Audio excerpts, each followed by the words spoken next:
Nothing, replied the Count, only, as you see, the carnival has commenced.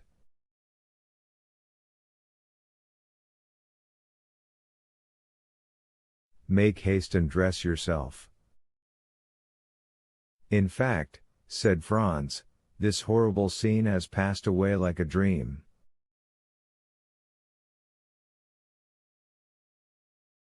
It is but a dream, a nightmare, that has disturbed you.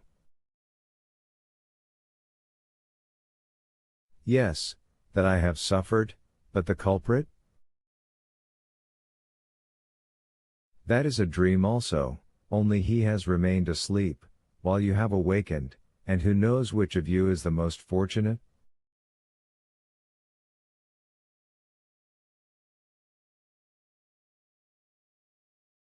But Peppino, what has become of him? Peppino is a lad of sense, who, unlike most men, who are happy in proportion as they are noticed, was delighted to see that the general attention was directed towards his companion. He profited by this distraction to slip away among the crowd, without even thanking the worthy priests who accompanied him.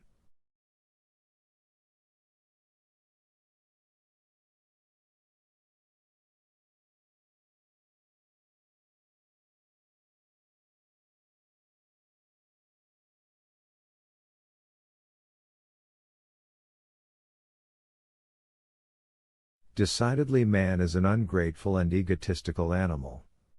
But dress yourself, C. M.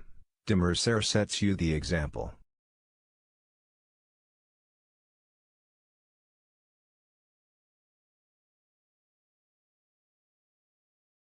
Albert was drawing on the satin pantaloon over his black trousers and varnished boots.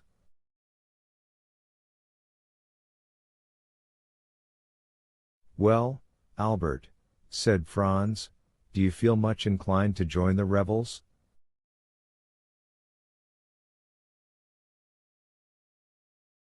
Come, answer frankly. Ma foi, no, returned Albert. But I am really glad to have seen such a sight, and I understand what the Count said, that when you have once habituated yourself to a similar spectacle, it is the only one that causes you any emotion.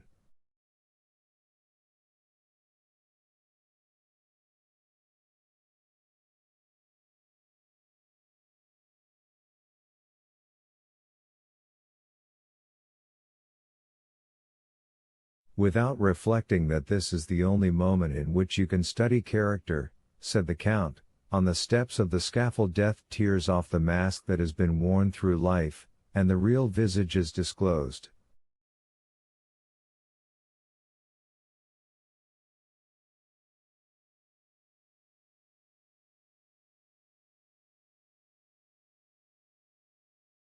It must be allowed that Andrea was not very handsome, the hideous scoundrel.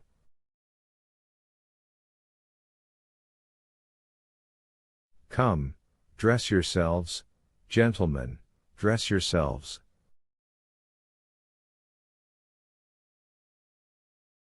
Franz felt it would be ridiculous not to follow his two companions' example.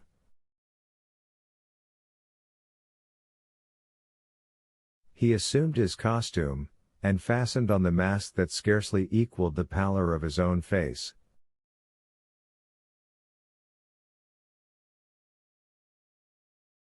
Their toilet finished, they descended, the carriage awaited them at the door, filled with sweetmeats and bouquets.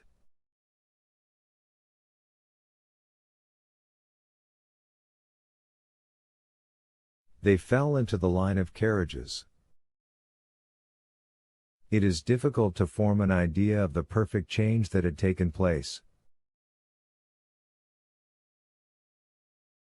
Instead of the spectacle of gloomy and silent death, the Piazza del Popolo presented a spectacle of gay and noisy mirth and revelry.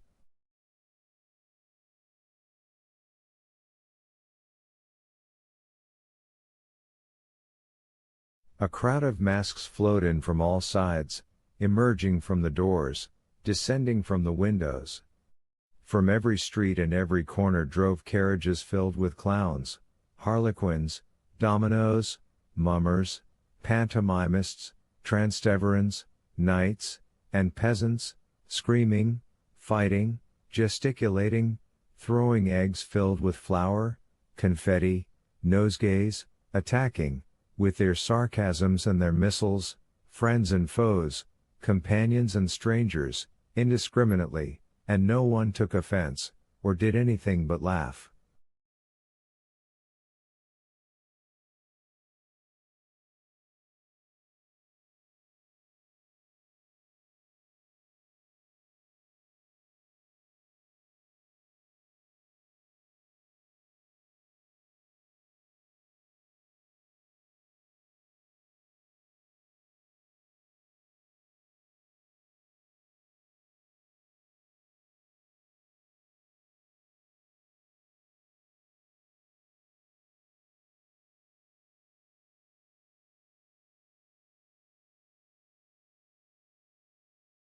Franz and Albert were like men who, to drive away a violent sorrow, have recourse to wine, and who, as they drink and become intoxicated, feel a thick veil drawn between the past and the present.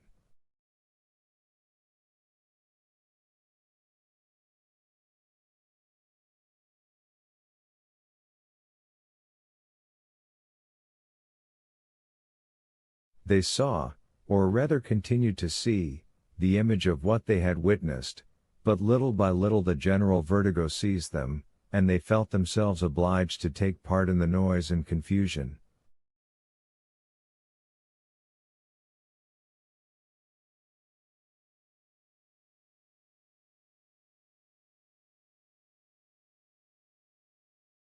A handful of confetti that came from a neighboring carriage, and which, while it covered Mercer and his two companions with dust, pricked his neck and that portion of his face uncovered by his mask like 100 pins, incited him to join in the general combat, in which all the masks around him were engaged.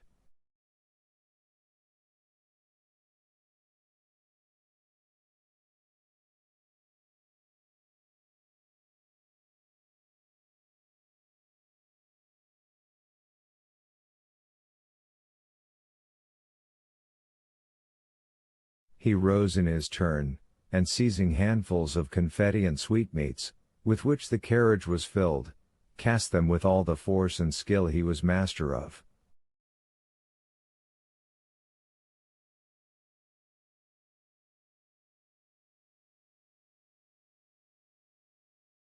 The strife had fairly begun, and the recollection of what they had seen half an hour before was gradually effaced from the young men's minds, so much were they occupied by the gay and glittering procession they now beheld.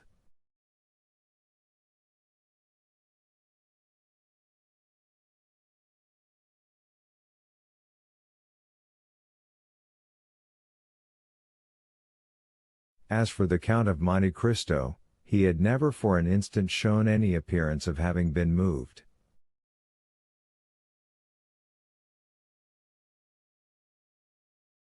Imagine the large and splendid Corso, bordered from one end to the other with lofty palaces, with their balconies hung with carpets, and their windows with flags.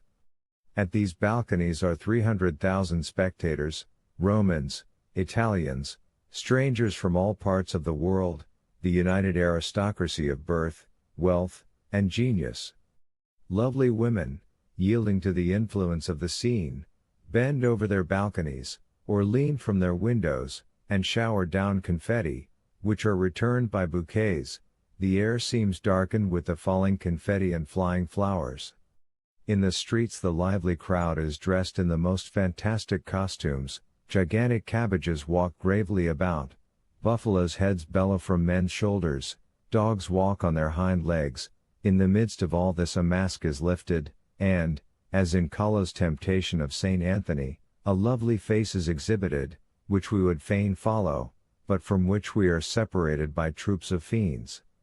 This will give a faint idea of the carnival at Rome.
At the second turn, the Count stopped the carriage, and requested permission to withdraw, leaving the vehicle at their disposal.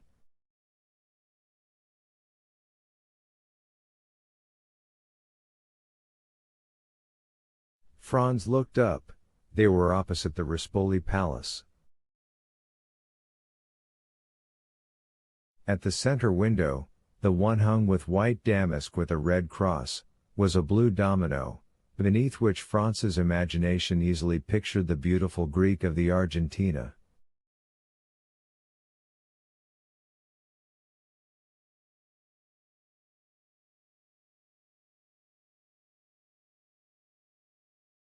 "Gentlemen," said the Count, springing out, "when you are tired of being actors, and wish to become spectators of this scene, you know you have places at my windows. In the meantime, dispose of my coachman, my carriage, and my servants."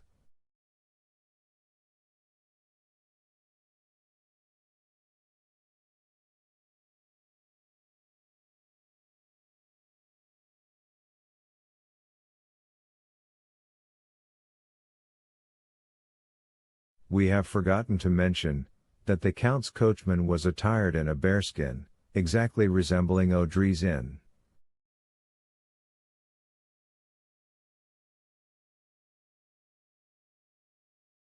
The bear and the Pasha, and the two footmen behind were dressed up as green monkeys, with spring masks, with which they made grimaces at every one who passed.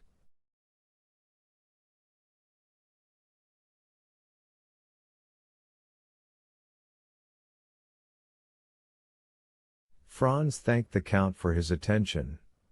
As for Albert, he was busily occupied throwing bouquets at a carriage full of Roman peasants that was passing near him.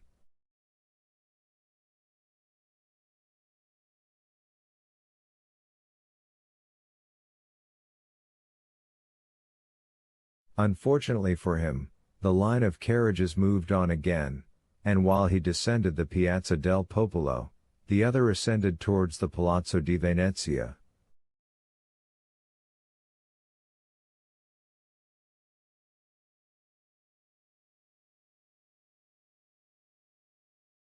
"Ah, my dear fellow," said he to Franz, "you did not see?" "What? There, that calash filled with Roman peasants." "No. Well, I am convinced they are all charming women." "How unfortunate that you were masked, Albert," said Franz. Here was an opportunity of making up for past disappointments.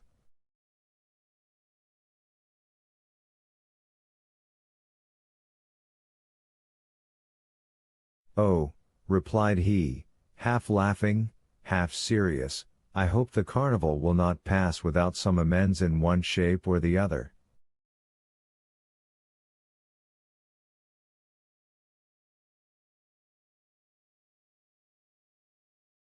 But, in spite of Albert's hope, the day passed unmarked by any incident, excepting 2 or 3 encounters with the carriage full of Roman peasants.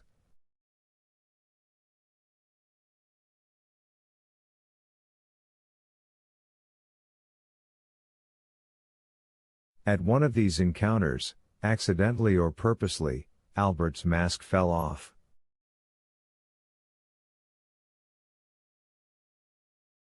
He instantly rose and cast the remainder of the bouquets into the carriage. Doubtless one of the charming females Albert had detected beneath their coquettish disguise was touched by his gallantry, for, as the carriage of the two friends passed her, she threw a bunch of violets.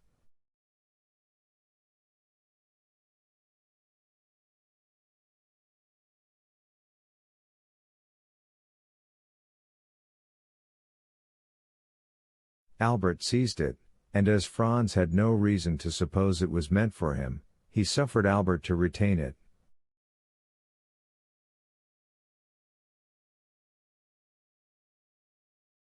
Albert placed it in his buttonhole, and the carriage went triumphantly on.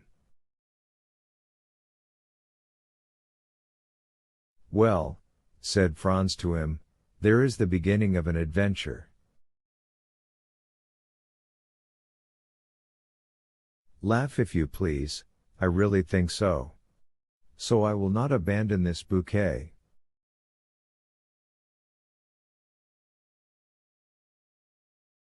"Pardieu," returned Franz, laughing, "in token of your ingratitude."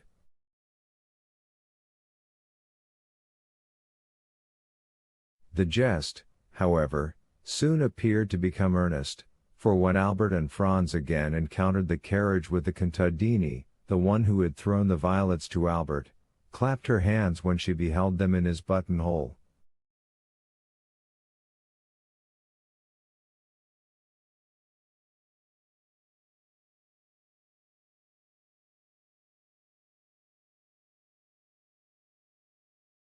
"Bravo, bravo," said Franz, "things go wonderfully."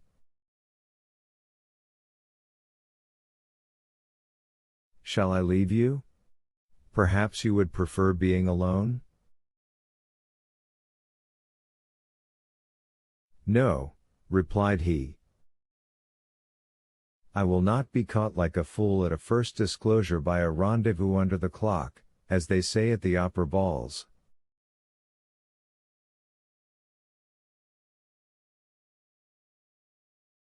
"If the fair peasant wishes to carry matters any further, we shall find her, or rather, she will find us tomorrow, then she will give me some sign or other, and I shall know what I have to do."